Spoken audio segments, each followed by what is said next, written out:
Hello and welcome back to the Reading Mama. My name is Heather and today I'm going to talk about my 40 before 40. 40 books I want to read before I turn 40. I apologize for the blankness back here. We're dealing with insulation and other housing issues, so eventually I would love to decorate it and make it look much more hospitable, but for now you get my blank wall. That's okay. So today I'm going to share about 40 books I'd like to read before 40. Now, after watching several of these videos, I've learned that many people are approaching this list like 5 years before they turn 40. I turn 40 in roughly 10 months next September. And so I'm a little late to the game, but that's okay. And I wanted to share 40 books I want to read before I'm 40. I first heard about this from Amy at Humility and Doxology, which is a homeschooling account, who really loves books. We're Charlotte Mason home educators, so books are a part of our life, and I read a lot. But there are some books that I really want to tackle before I turn 40. And I prayed about this and thought about it and tried to figure out, how am I going to narrow this down? Because I'm always reading some kind of book. How do I choose which are the 40 before 40? So you will see it heavily in kind of classics in one section, or things that are now classics, I guess, modern classics. And that's kind of because those are books that I missed. I did like an advanced literature course in high school, and I did children's elementary education. So I did children's lit in college, but I missed a lot of classics. So I did like 8 years of study that was very literature heavy, but a lot of it was not classics or even modern classics. Um, yeah, it was weird. And I didn't realize that until I became a homeschool mama. And so there are a lot of books that I want to read that are classics that I'm reading for school. And some of those will appear on the list because they're ones that I really do want to read myself. And others are just books that I've heard about through my years of homeschooling, almost 8 years now, and that I just really want to read. I decided to divide mine up into a fiction and nonfiction list. I just felt like that was easier because there were so many books that I want to read. But I have 40, right? So I'm going to list them, and I have and start with the nonfiction, and then I will go to the fiction. I'm going to list them. I own probably half of the books on this list. Excuse me. I own half of the books on this list, but I didn't go around and gather them because that's a lot of books, and some of them are series, and I just frankly didn't want to carry them around. So I will try to pop a picture up here when I can. So let's dive in. Nonfiction. So you will see in my nonfiction a lot of Christian literature as well as some education books as well, because that is my thing. It is very C.S. Lewis heavy. I've been wanting to read more C.S. Lewis, and I'm kind of taking this next year as I want to dive deep into him. So, all right. So first up on nonfiction is The Nature Fix: Why Nature Makes Us Happier, Healthier, and More Creative, along with our education focus for book being literature and history based. It is nature based for our science, and I really want to get outside more. We used to, and we had a rough year with passing of my father and just health issues and then pregnancy, and yeah, we haven't been outside as much, and so I need that to kind of encourage me to get along. And there are so many benefits from nature, so I love that. Next up is Philosophy of Education by Charlotte Mason. As a Charlotte Mason educator, a lot of people read that one first, and it's the only volume I have not read entirely, and so I want to get that done this year. Another one was The Warmth of Other Suns, The Epic Story of America's Great Migration. And I don't know why, I think it's the title just draws me in, but it's tracking just some different stories in the early 1900s of migration to America and then through America. And I really think that that's kind of an interesting aspect of history that doesn't necessarily get focused on. And so I really want to read that. Not only will it align with our school for next year, but it just sounds interesting to me to come. I like when history takes kind of a different perspective from the norm. And so that's one. Then Hobbit, Wardrobe, and the Great War, how J.R. Tolkien and C.S. Lewis rediscovered faith, friendship, and heroism in the cataclysm of 1914-1918. It's a mouthful of a title, but I've heard wonderful things. I love those two authors, and I would like to know more about them. My husband actually doesn't like those two authors because he thinks they are not true Christians. So I'd like to read more and find out, where do they really stand? What were their stories about? Just knowing more about them in general is something that I would love to just dive into. Then I have Breath for the Bones: Art, Imagination, Spirit, a Reflection on Creativity and Faith wow, these are some mouthful titles. And this is one I already own. Somebody had recommended it to me, I believe, Min Huang. And it's just focusing on how art and imagination and creativity and how a lot of those things kind of get swept aside in a lot of Christian culture because they're frivolous, waste of time. And yet, our Lord is a creator. And the purpose of the book is just showing how you can live out your faith through creativity. And I'm really excited about that. The Life of Prayer by Edith Schaefer. It's going to be a heavy one. I love Edith Schaefer. I eventually would like to read more of her husband's work. I've only read, oh, only read one of his books. I can't think of his name, but I would love to read hers. I read The Hidden Art of Homemaking and absolutely one of my favorite books. So I'm excited to go into Life of Prayer. I really want to be a more prayerful person, so I think that will help because I'm one of those people who has best intentions and then gets distracted in my prayer life. And so I have that. I want to, the trendy Everything Sad is Untrue. I honestly don't remember what all that's about, but I have seen it listed by so many homeschool parents reading it. And so I'm going to read that. Napoleon's Buttons, How 17 Molecules Changed History. This is one of those books that's on one of my kids' reading lists that I never picked, but it just sounded interesting to me to read from a chemistry. I already own the book. Read about the chemistry and physics of how these things changed history and what they really mean for our future, and how and just how it's impacted society. I love sciencey things too, so that'll be interesting. Then Endurance, Shackleton's Incredible Voyage, also something I've heard amazing things about.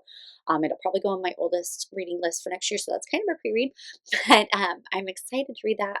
The Age of Exploration is always fun, and so Shackleton, it just takes it to another level with traveling so far south and everything that he did. So I'm excited for that one. Evidence Not Seen is a reread by Darlene Deibler Rose. It's a woman's miraculous faith in the jungles of World War II, and it is an amazing book. I really would like to get to the point of reading it every year because it is that impactful on my faith. It's very much hiding place kind of vibes. Corey Ten Boom, survived amazing things in the hiding place. If that's not on your list, if you haven't read it, go read it. But Evidence Not Seen is Darlene Deibler Rose's biographical account of what happened to her. She becomes a prisoner of war during War II in the Southern Theater, and it is a heartbreaking and yet faith-inspiring story because she's also, and the reason I think is because her writing is very much like Corey Ten Boom's, where it's very humble and she admits her faults and where they failed, but then they just shine the light on what God has done and did in their lives. And it is a hard story. There is a particular spot that's like ingrained in my mind where it goes into the detail of her helping her husband with the jungle rot on his feet. That was gross. So if you have a weak stomach, maybe skip that part. But I really loved Evidence Not Seen, so I'm excited to reread that. Gifted Hands, the Ben Carson story. I actually just watched a movie about him that based on that, and I was surprised actually about this person because I've heard about Ben Carson kind of through just random little bits here and there, but I didn't really know about him and just his mother's role in his life, and then how he, as a man of science, still keeps his faith. That to me is very exciting. So I'm looking forward to that. Rembrandt is in the Wind, Learning to Love Art Through the Eyes of Faith. Russ Ramsey. I am reading his Advent book right now. I already started that and loved it. So Rembrandt in the Wind has just one that people have been talking about forever and ever. And I absolutely want to read that. I love Rembrandt and I'm excited to read that. He has a new Van Gogh one that may have to grace this list as well. And then the rest are C.S. Lewis. You could probably put them as a chunk, but they're just books that C.S. Lewis, they sell them in a set actually. It's like the signature classics or something like that. And I've just been eager to read all of those. And so I'm making this the year. This is the year I'm going to dive in. We'll see if I get through all of them because those are going to be some heavier concepts. I already know Screw Tape Letters is going to mess with my mind. I don't like dark, creepy things like that. So that one's going to be hard. But Mere Christianity, Screw Tape Letters, The Great Divorce, The Problem of Pain, Miracles, A Grief Observed, Abolition of Man, and The Four Loves. So if I don't read anything else, I want to read Mere Christianity and Abolition of Man. But then I'm hoping to get to the others as well. And so that's my nonfiction list. Then my fiction list is more than 20 books. Let's just be honest. That's just how it is. Am I going to get to all of them? Who knows? But some of them are series, and I just want to read one book from the series. If possible, read the whole series. That would be great. But, we don't always live in an ideal world, but I am kind of a binge reader. And so, like, if I start one and it um, it's a cliffhanger or whatever, then I have to keep reading because my brain can't turn it off. So we'll see how that goes, because there is one on here that I have started and I just keep putting it up. So first up is Narnia. I'd love to reread Narnia. Like I said, diving into Lewis here. Um, I've read Narnia multiple times. I never read it until I was in college, and I absolutely love it. So I would like to reread it now. Even I think the last time I read it was with my oldest about 5 years ago, maybe 6 years ago. And so, I've matured since then. I'd like to revisit it because all these books just they hit different as an adult. The other C.S. Lewis trilogy or series on here is the Space Trilogy. I did not love.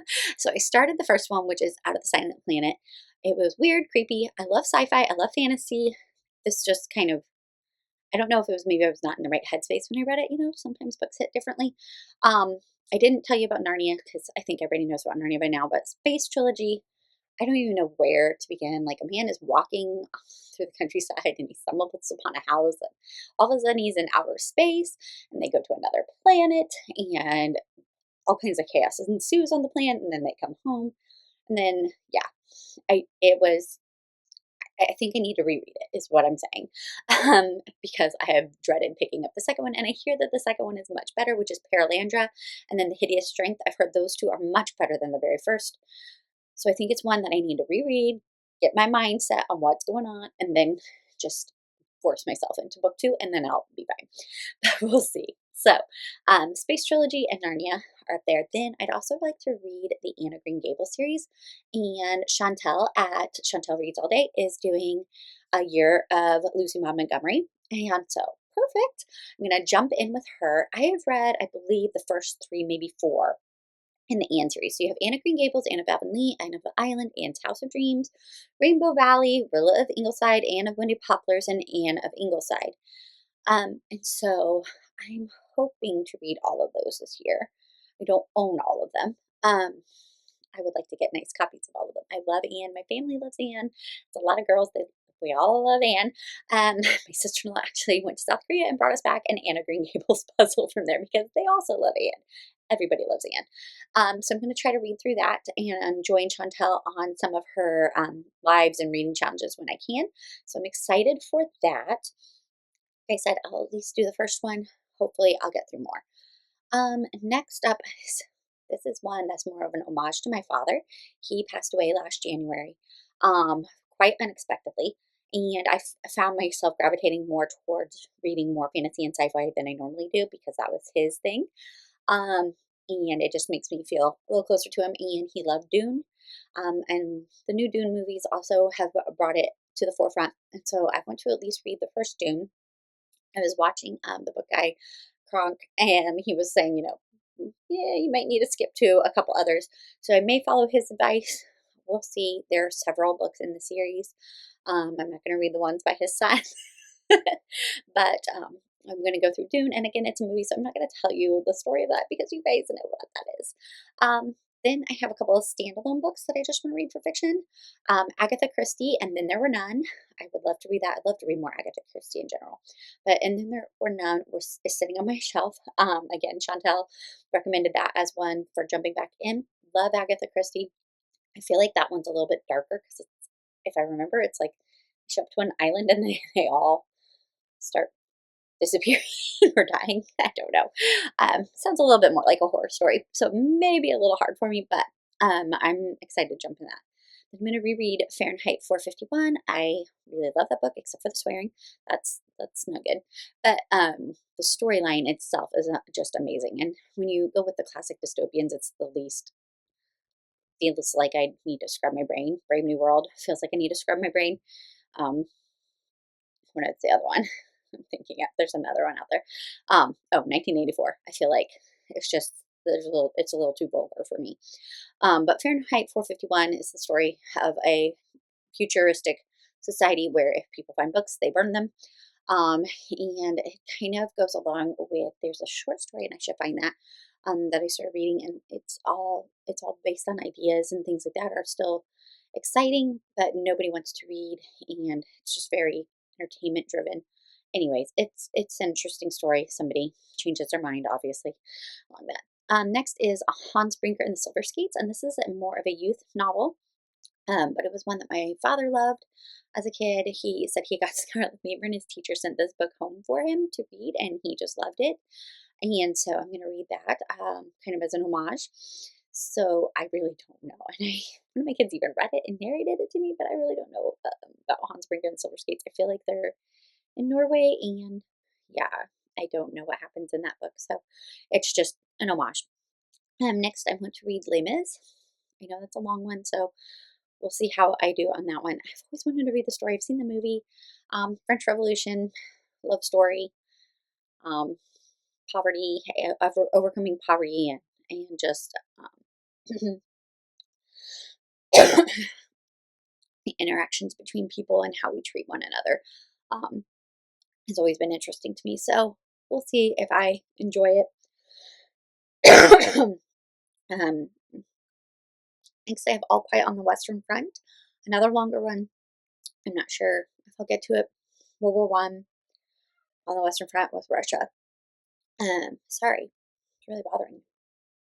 And so it's a very wartime story, love interest, and all of that. Sorry, I've got something stuck in my throat. Next up is Wednesday Wars. And I've just heard a lot of people recommending this by Gary Schmidt. So I'm going to read you the synopsis. It's coming of age in the 60s, which already kind of makes me like, "Arr." But it's a seventh grader, Holling Hood, as he navigates school, family, and personal growth amidst the backdrop of the Vietnam War. So that's like a totally different era than I normally read about. So that'll be interesting to go into. I hate to admit this, but I have never read To Kill a Mockingbird. I've read, I may have read it in high school, and it's just like blocked, but I really don't remember anything about To Kill a Mockingbird. So I'm going to read that, Lord willing. It's one of the few books my husband remembers reading all the way through, and he was never a reader, so need to do that. Um, but To Kill a Mockingbird, again, I feel like everybody knows that story, so I'm not going to go into detail about that. Another one that I want to read is called 21 Balloons, and this is a youth novel. Um, some French name. I don't even know how to say his name. But basically, the story is a retired school teacher whose ill-fated balloon trip leads him to discover Krakatoa, an island full of great wealth and fantastic inventions. Um, the events and ideas are both based both on scientific fact and imagination. By William Penhay Dubois. Um, it's one that's been sitting on our shelf for a while. So I'm like, yeah, it's a short one. I can pick that up and read it. It sounds interesting and something I haven't read. Like I said, it's been sitting on my bookshelf for a long time, and the kids are never real interested in picking it up. So I'm like, well, why don't I read it, and then I'll see if it even deserves a place on our shelf. Next up, I'm trying to look up all these, what these are about, because some of these I don't remember. I would like to read I Am David. Trying to find the book. Is apparently also made into a movie. So this was written in the 60s. It's a young boy who, with the help of a prison guard, escapes from a concentration camp in an unnamed Eastern European country and journeys to Denmark. So we love World War II fiction here. That's just how we are. And so I'm going to read that, maybe give it to my kids. I heard somebody recently talking about it and how it was very impactful on her family and her children. And so I was like, okay, I need to read that. Then I have The Teacher of Warsaw, again, a historical fiction set during World War II. And I have noticed an uptick in books set in Poland and Ukraine lately, which is interesting given current events. But Poland was just devastated during World War II, and I'm grateful that they are getting a little light shined on them to remember their heritage, to remember what really happened there, because it was really quite devastating. Um, Then this is totally different. Wormwood Abbey, and this is written by homeschool mom, completely fantasy. I believe there's like teachers and dragons. Um, I don't know. It looks interesting. I love homeschool moms who write books, and I usually try to help promote them. I believe she's from Australia, so I'm excited to read that. I'd also like to read The Women by Kristen Hanna. I'm like kind of on the fence with Kristen Hanna, whether or not I like her as an author. I don't like spicy. I have feeling how spicy. Again, this touches on Vietnam, where I didn't study that in school. I don't know why. So there are some nuances with that I want to dive into more in my reading habits, both fiction and nonfiction. But I've heard great things about The Women. I think the movie or show is being made about it, so it's really hot and popular right now. Um, so I'm going to look into that. And then totally different direction. I would like to read Beowulf. Again, it's sat on our shelf for a very long time. I know the gist of it, that it is a knight and some dark swamp thing, Grendel, who's terrorizing the people, and Beowulf has to go and fight him, and it's one of those epics. I did like a kid's version of it when I was like really young, and yeah, but I chose not to read it with my kids when we went through Middle Ages because it just felt like too much at the time. I would like to read it myself and find out, is it really too much? And so I have a place to stand, you know. And Once and Future King, it's a thick book, guys. It's so thick.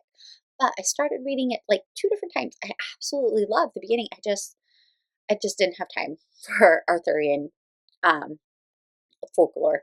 And that's really what it is. Once and Future King is King Arthur, and it has a lot of, from what I understand, governmental like ideas that help spur those thoughts with children, and how the feudal system and how that interworks with society.